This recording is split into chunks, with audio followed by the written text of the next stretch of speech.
Hey, what's up, Stay Tuners? It's your good friend Jimbo here. Just letting you know, before you listen to this awesome episode that we give you guys week in and week out, head over to Twitter, follow us there at ST Sports Podcast, as well as our Facebook page. Like and share that. And then head over to YouTube after you're done doing all that stuff and subscribe to our channel, because we will be live streaming within the next few weeks, and that's where you're going to want to watch and interact with us.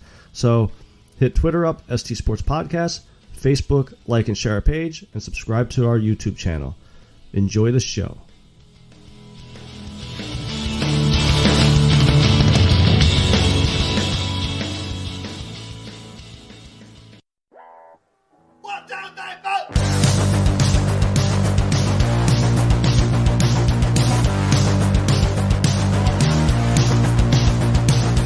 You heard the rest.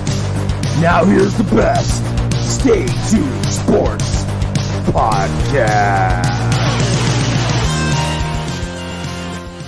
Hey, what's up, Stay Tuners? Welcome back to another episode of Stay Tuned Sports. It's your good friend Jimbo here, and we are live streaming on Sportscaster right now. Like I said, the past couple weeks we're trying different couple things, trying to do some live video type stuff, but UFC 247 is this weekend. John Jones versus Reyes, and it actually doesn't look like that bad of a card that's set up. But on top of that, I do also want to touch on a couple things that have happened in the past couple of weeks. You know, the Cowboy and Conor fight that happened. Some people out there still believe that Cowboy has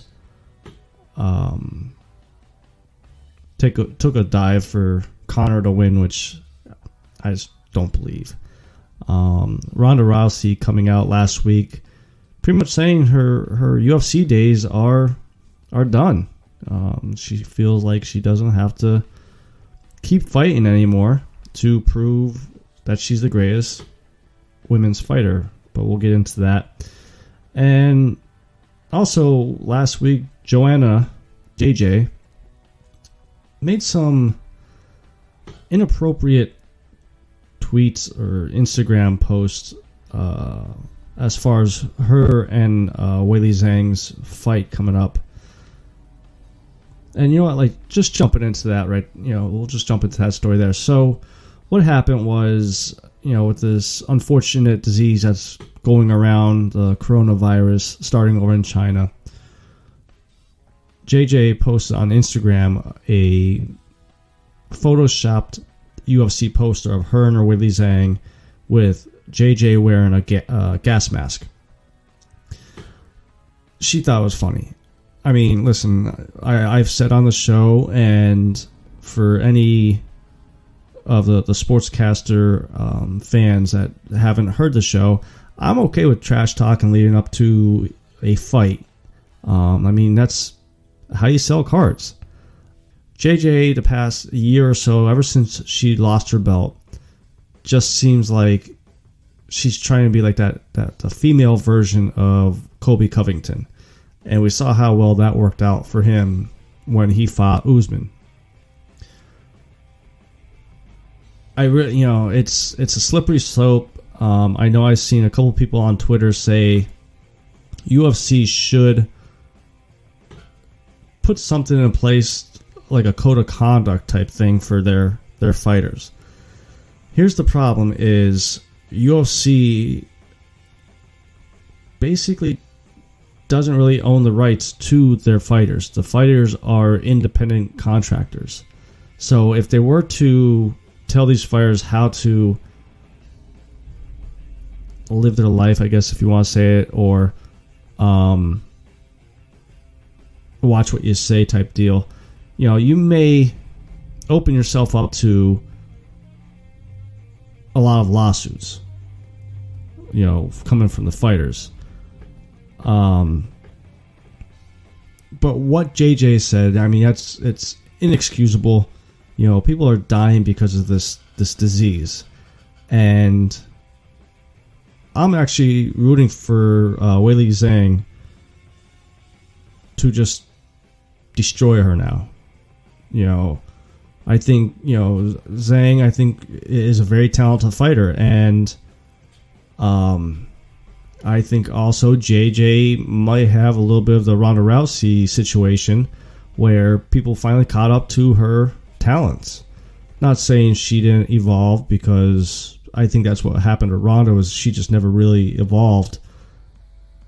But JJ's getting a little bit older now, and you got a lot of young talent coming up. Rose better twice. Beat her for the belt and then beat her in the rematch. Rose is going to be coming back. Also, I think actually in the next 2 months she fights. As far as the fight between Zhang and JJ, even before this, I would have probably still took Zhang. I think she's a good fighter, and I just think she's more hungry. And JJ is too much worried about the trash talking in a way. The outside the ring type stuff, I think she's worried about. And I mean, we'll just have to see exactly if that's what happens. Now, I also said about Ronda Rousey coming out and saying that she doesn't have to fight no more.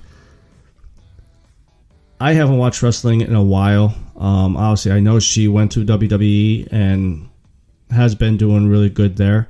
I don't think she's been wrestling as much, but she has kicked around about coming back as a second runaround type deal. But I definitely do believe that she is done with UFC and MMA altogether. Now, her comments about being the greatest ever to fight, I mean, I'll give credit where credit's due. She did help bring women's fighting into UFC, especially when Dana White said it would never happen.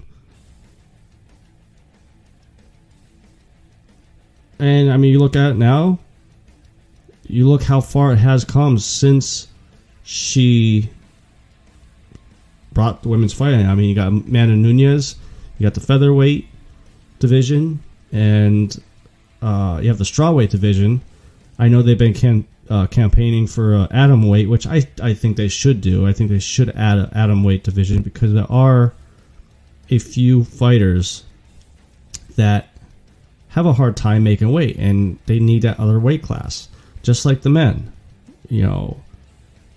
For the longest time before women's fighting, you didn't have a 155 pound division, or I'm sorry, a 145 pound division. And those are some of the more exciting fights to happen now compared to the ones that have been around for years and years and years.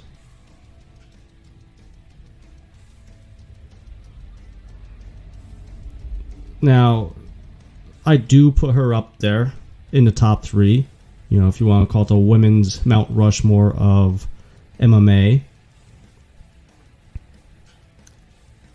I said for a while that I always believe is Gina Carano, Cyborg, and Rhonda. I still think after, what was it, last week, with Bellator, with Cyborg winning the 4th belt from Bellator. Now she has 4 belts from 4 different promotions: UFC, Strikeforce, Invicta, and Bellator now. I mean, to me, that would have to put her in there as the best. And it will always be the question of what would have the outcome been if Ronda fought Cyborg. I still think Cyborg would have won it, but I think it would have been the fight that we've all have been hoping for, like the entertainment aspect of it. And, Gina Carano, I would put her as my number 3 girl.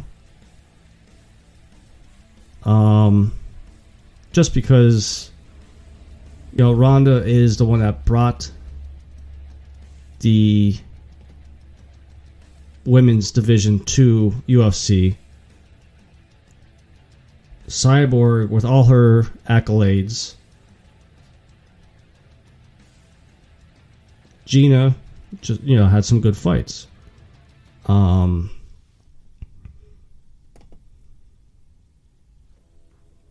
But I definitely don't agree. All time to fight in UFC. Now, I mean, she did rack up 12 straight wins in the very beginning of her UFC career, but again, I chalk that up to not very good talent to build up the division that she was in. But like I always say, I still think she was one of the best. One female that wasn't the best, and this was 2 weeks ago,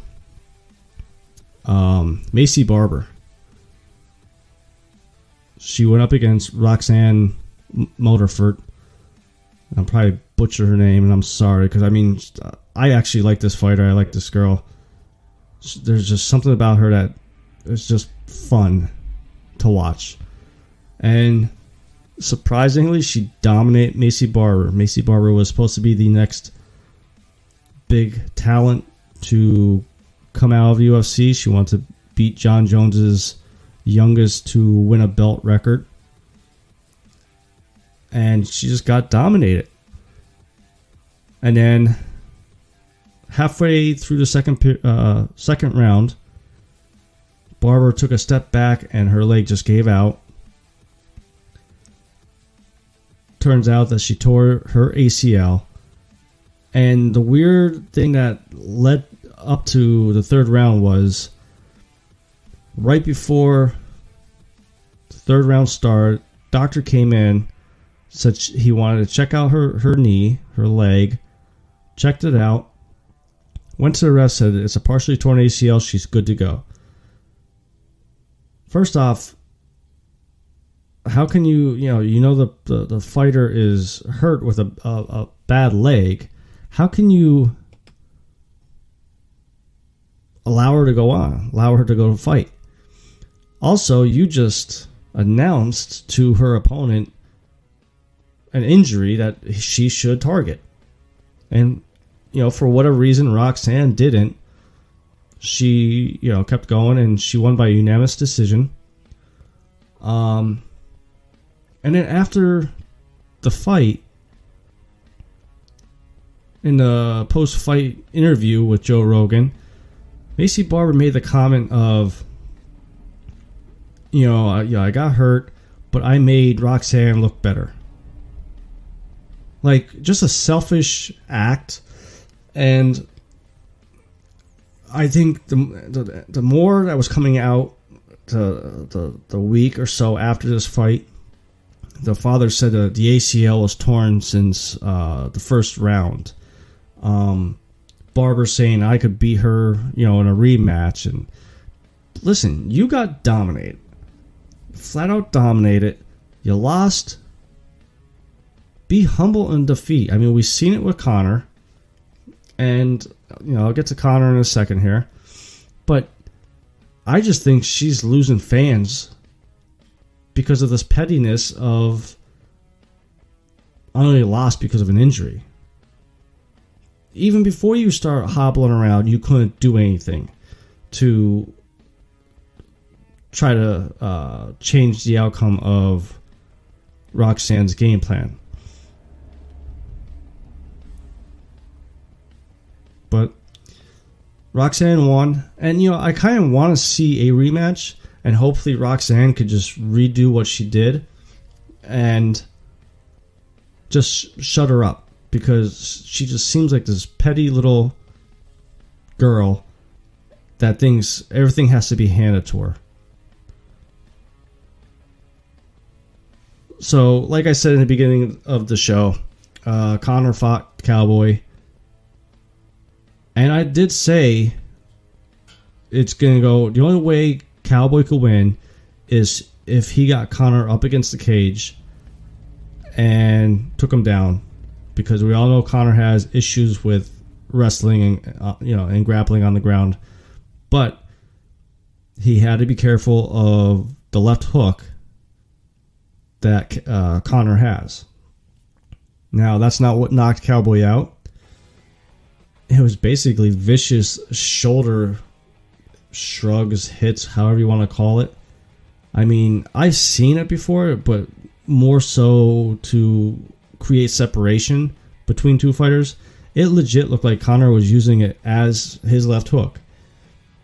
Cowboy came in to grapple with them. Conor threw one. Nothing happened. Threw another vicious one. By the third one, you could see Cowboy... It's starting to affect him. The fourth one, finally, Cowboy backed off. Conor threw the head kick, stumbled Cowboy. Conor came in, threw a couple punches, and fight was over. 40 seconds in. Now, for the people saying that Cowboy took a dive, who wants to get their nose broke and their eye orbital busted to take a dive? And now it's coming out that Cowboy supposedly got a pay-per-view buys. I mean, obviously, Conor got them because that's the only way Conor would have came back. I mean, it just does not make sense. There's no facts there to back up that theory. It's just these people, even before the fight, that start this rumor of Cowboy's going to take a dive just to make Conor look good. Listen, I mean, Conor looked good. He looked like the old Conor.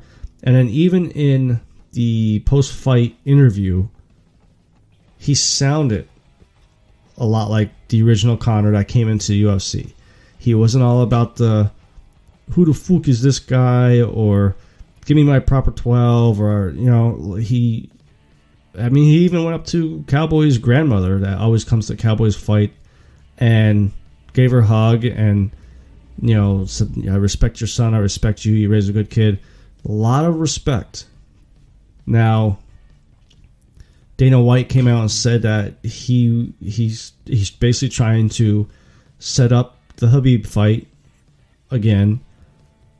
I would like to see Conor fight one more time before he fights Khabib because I still think 40 seconds in a match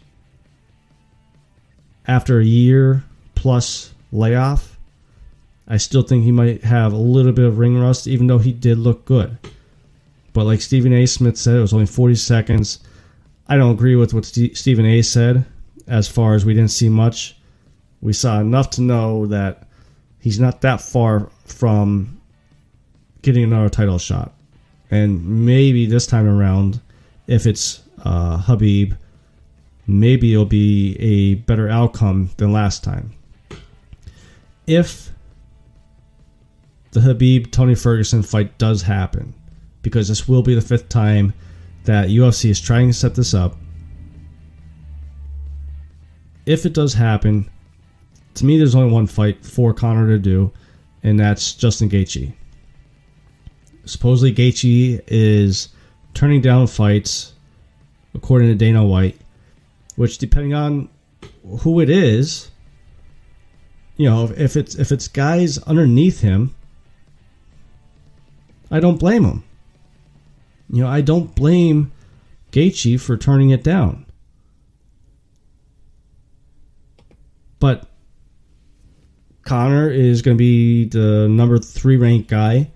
Gaethje is 4th or 5th. Got to make the fight. And I think it will be a lot longer, I think, than 40 seconds, but I think it'll be very entertaining also. You got 2 boxers, you got 2 guys that both have chins. I think it'll be a fun fight to definitely watch. So, like I said, UFC 247s this week. here is the main card. John Jones, obviously, he's a champion, versus Dominic Reyes. Then we have Valentina Shevchenko versus Caitlin Chukagian. That's for the flyweight championship. Then heavyweight fight between Juan Adams versus Justin Tafa. A featherweight bout between Mirsad Bektic versus Dan Ige. And then Derek Lewis versus Latifi.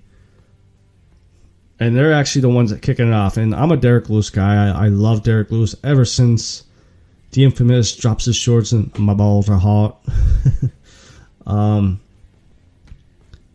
Definitely going Derek Lewis here. I don't know why they pinned Latifi up against him. I think this should be an easy cakewalk for Lewis. But from what I remember his last fight, what I want to see in this fight, and I agreed with Joe Rogan last fight, I want to see a jab. Because he has that big overhand, but nothing to set it up. I mean, whenever that overhand connects, it always knocks people out.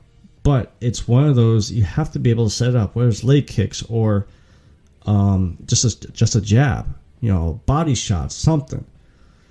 But I think Lewis, even if he doesn't have a jab or worked on anything, I still think he's going to pull out this win. And I still think it's going to be by knockout. With the featherweight fight between Mirsad Bektic and Dan Ige, I'm going to go with Dan Ige. I really don't remember either of these fighters. Probably once I see them, then I'll remember them. So it's kind of taking a shot at dark here with that one. Then we have Juan Adams versus Justin Tafa. I'm going to go with Juan Adams here. I think if he wins this one and maybe one more, we could consider him a title contender. Unless it's an ungodly, obvious win for him this weekend. And maybe he gets into that title contender talk sooner than later. Then for the co-main event, we have Valentina Shevchenko versus Caitlin Chukagian. Listen, it's the old adage, until they lose, I'm going with them, because Valentina Shevchenko just looks dominant every time that she goes into a fight. It's just a matter of how she's going to do it this time around. How's she going to top last fight? And that's how I think this fight's going to go. And I think she's going to top it out. Then we got the main event, John Jones versus Dominic Reyes. I think Jones wins and will instantly say he's going to move up to heavyweight. He always did kind of say about 2020 would be the year he'll move up to heavyweight. This fight could be a replica to the Lionheart fight where it was actually pretty good, or even the Santos fight. I don't think it's going to be a dominant one for John Jones. I think it's going to be a unanimous decision, but I think it's going to be closer than people think. So that's my picks. I know last time I did picks, I did terrible. I think I got 1 out of 5, which even on my DraftKings I got murdered. So, but before I go, head over to podchaser.com. Give our show a review and a 5-star rating. And then when you're done doing that, look for the Belly Up Podcast Network list. They have all the podcasts that are on the network. Head over to them and also give them some reviews and some love there as well. Head over to Twitter. You can follow us there at ST Sports Podcast.